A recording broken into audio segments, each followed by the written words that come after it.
Magnus Rousel, and this is Survive the Jive. Today I'm going to talk about a Viking hero. Now, due to the popularity of television series like Vikings on the History Channel, Viking heroes are somewhat in vogue at the moment, particularly Ragnar Lothbrok. And pagans are always trying to idolize some kind of hero to the Viking age. But I don't hear people talking about one guy who I think is the best pagan hero there is. And if you're a pagan, you really ought to know about this chap. Now, this man was a reactionary hero, a leader who stood up against Christianity and globalism and spearheaded a new type of state paganism intended to strengthen his authority and bring joy to his people. This man was the last heathen leader in Norway before Olaf Tryggvason took over. He features heavily in saga literature, and many examples of heathen ritual and custom are associated with him. His name was Hakon Jarl. That means Earl Hákon, and he lived from 975 until 995. His life and death are depicted by Snorri Sturluson in Heimskringla. After the death of Harald Grafel, Earl Hákon was given power over men in Norway by King Harald Gormson of Denmark. And he proceeded to consolidate his power across Norway with campaigns of violence and with the revival of pagan worship. The following excerpt from Heimskringla includes a part of the Helgason, a drapa by the Icelandic Skald Einarr Helgason Skálaglamm. And he depicts the Earl as a glorious leader whose power is divinely appointed through the approval of the gods. It says, Jarl Hákon travelled from the south along the coast in the summer, and the people of the country submitted to him. Then he ordered over his whole realm that people should maintain temples and rituals, and this was done. Thus it says in Velakla, at once wise, he enabled honour of all Einarr's famed temple grounds and the god's sacred places, before over all the ocean and on the giant's road. The Thorleif of the spear's yard, God to guide him, goes with the wolf of slaughter. And, useful to men, the Asir's offspring return to their rituals. The mighty master of clerks' meetings red board wins glory. Now the earth is growing again. The wealth destroyer lets happy spearbridge envoys inhabit the gods' temples. Now all land from Vik northwards acknowledges the Jarl's rule. Widely the bringer of battle, board storm, Hákon grows mighty. The first winter that Hákon ruled over the country, herring came in all over the place, and the previous autumn corn had grown wherever it had been sown, and in the spring people got seed corn so that most farmers could sow their land, and there was soon prospect of a good harvest. So as it says, Hákon's victories along the coast, the good harvests, plenty of fish, all indicated that the gods approved of his rule. Hákon's paganism actually intensified after he was baptized. King Harald of Denmark was baptized by Bishop Popper, and he then ordered Earl Hákon to be baptized and to go to Norway and baptize the people there. But before Hákon could even make it back to Norway, he had already begun an enormous sacrifice to Odin. It says in Olaf saga that the Jarl performed this massive sacrifice to Odin, and that he knew Odin accepted it because he saw two ravens flying overhead and screeching. And by this sign, he also knew that it was good time for fighting. So he burned all his ships and went up inland with his troops and ravaged everywhere. That was written down by a Christian, but it still celebrates Earl Hákon as a great leader, as do many other skalds and sagas. The skaldic poems the Christians wrote down even attribute Norway's fertility at this time to Hákon's many blood sacrifices. Another excerpt from Velakla explicitly connects Hákon's fortune in battle with his observance of proper heathen ritual. It states, the god of roaring storm, it's Odin, stacked slaughter on the battlefield. The god's kinsman could glory gain. The slain went to Odin. Who doubts the disruptor of royal race by gods is guided? I say the splendid deities strengthen Hákon's power. And this part of the poem shows the fertility of the earth in connection with the gallantry of Hákon as a warrior leader, clearly implying that he is deserving of the gods' favour. The gods reward Hákon and his followers for their sacrifices. Hákon's fervent heathenism is a reaction to the Christian incursions being made into Norway. These incursions, led by King Harald of Denmark. And so this strategy of Hákon's was a means of differentiating himself from the sons of Harald and of Erik, whose religious policy was typified by the suppression of heathen ritual. His baptism was an acknowledgement of Harald's overlordship, but Hákon's immediate apostasy was an assertion of his political independence from Denmark and his contempt for its Christian religion. We actually have nationalism to thank for Snorri's favourable depiction of Hákon. It is likely that Snorri excused Hákon's apostasy because he saw Hákon's heathen revival as an assertion of political and cultural independence rather than aggression towards Christianity. Resistance towards continental monarchies and assertion of cultural independence are major themes in Icelandic medieval literature. These reflect attitudes regarding the Icelandic Commonwealth, and they're very political. Really, it's not so much to do with religion. But in fact, heathenism served a functional role in Hákon's politics of independence and resistance, and you can see why this would appeal to Icelandic writers later on.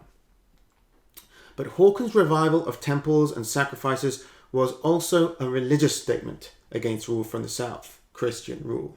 The legends of Hákon say that he lost support from the peasants over time after he slept with one too many of their daughters. In fact, the stories tell of a grisly end, and this great leader actually died in a pigsty. However, we don't know how much of this stuff is real and how much is just Christian embellishment, Christian moralizing. It might be a Christian attempt at adding sexual morality in and assassinating the character of the heathen. I mean, his activities with the farmers' daughters and wives. Even Snorri records very complimentary verses towards Hákon by the Skald Thorleif Raudfeldson. He wrote, "We know no greater Jarl beneath the moon's pathway, Hákon, than you. Bush of army goddess, you prospered through battle. You have ushered to Odin the offered corpses ravens feed on. 9 royal men. This ruler rendered your lands extensive." But Snorri follows this by saying that even though Hákon was a generous and good leader, he was doomed. He wrote, "Then the time had come for heathen worship and heathen worshippers to be condemned and be replaced by the holy faith and proper morals." This is necessary for Snorri to disassociate from the prescribed faith of the man he is actually celebrating. Obviously, Hákon was admired by Christians for many centuries afterwards, but they had to make sure that they weren't seen as celebrating his paganism, and so they add in Christian morality to the story of Hákon's life. But it is impossible to divorce Hákon's achievements from his faith when you know the facts. Hákon is exalted in the poetry through his association with the gods. Hákon's poets constantly promote the Earl's image by making direct links between him and the pagan gods and their worship. As well as making sacrifices to Odin, a typical god for aristocrats at the time, Hákon is also associated with Freyr, as we can see in this poem by Ivan Skaldspir in the Halagital. "There for workers of woe for Freyr was in the morning a meeting far from happy, when with a fleet the land rulers rushed on the wreckers, when the sword elf from the south drove an ocean stud against their force." Here we can see a link made in the kennings between Freyr and Hákon, because the Christians are described with the kenning the workers of woe for Freyr.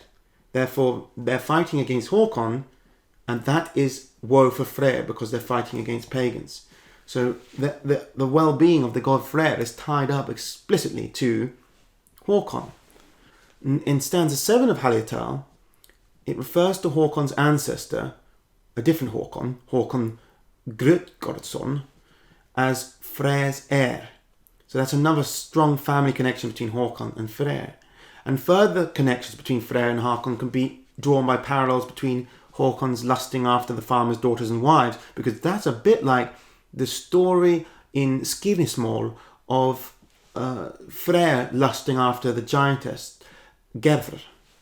You know, in Adam of Bremen, it describes the idol of Freyr at Uppsala as having, an erect phallus. And if that's the case, then we can definitely associate sexual virility and fertility with Freyr. And those are both things associated with Hákon, if you look at the sources from the sagas.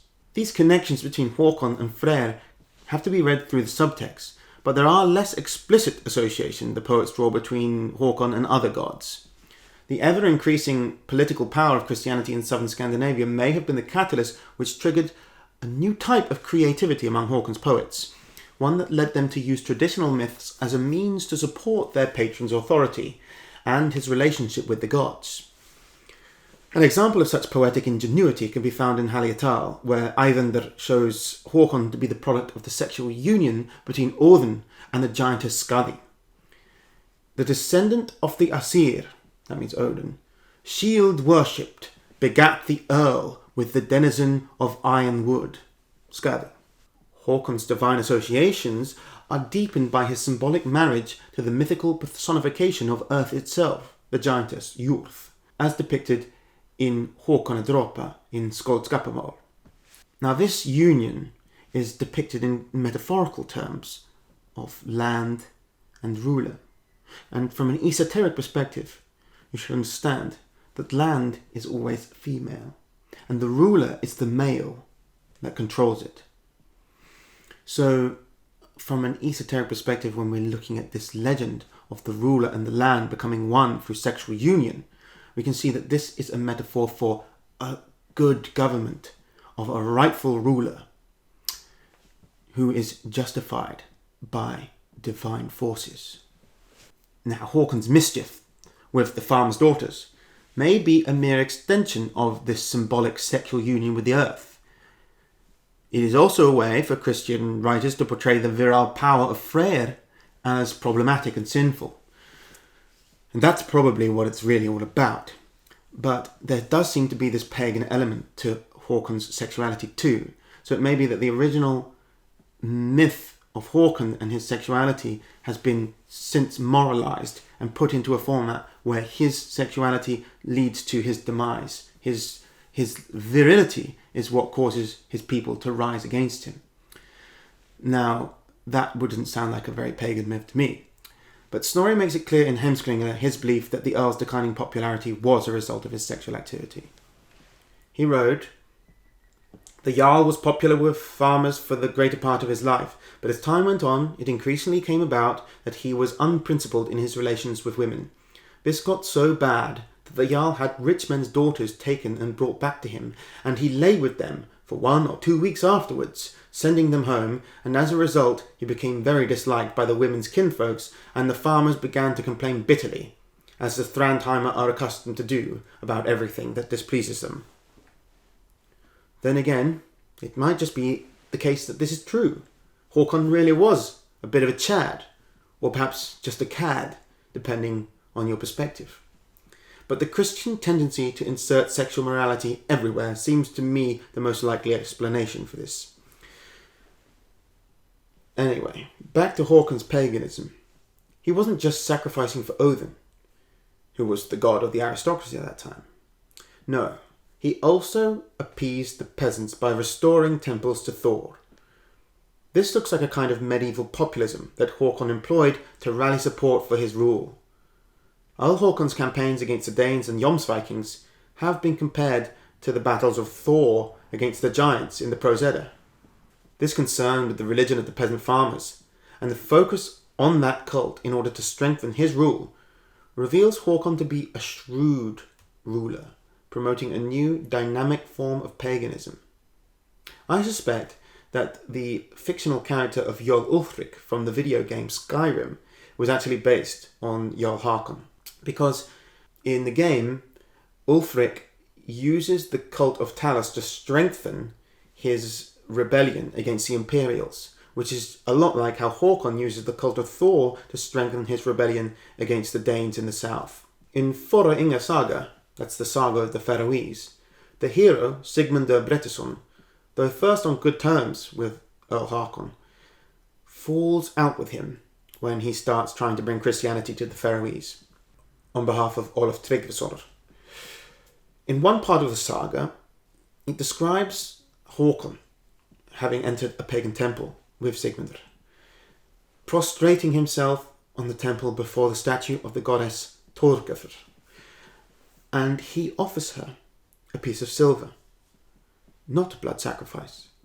And this is an interesting source because it shows us a very specific kind of pagan worship that we wouldn't otherwise know about. And also that from even very great sacrifices like Hákon, silver could stand in place of blood as an offering to the gods. There are many other references to Hákon in different sources, and sometimes he isn't portrayed quite so flatteringly, particularly when it talks about his death. But I think he was a great hero and a great man and an inspiration. And we need to reclaim the heroes of heathenism, just like Earl Hákon, because he is a figure of brave resistance to universalism. He symbolises traditional leadership with divine legitimacy and spiritual devotion in the midst of cultural subversion. The pagan leaders of the future will inevitably look to Earl Hákon for inspiration, for he was a man for whom the concept of separate church and state couldn't have meant anything. In truth, they are indistinguishable, for the former is to be ruled by great men who draw their power from the gods, and in the process become godlike themselves, like Hákon. Hail, Hákon Jarl.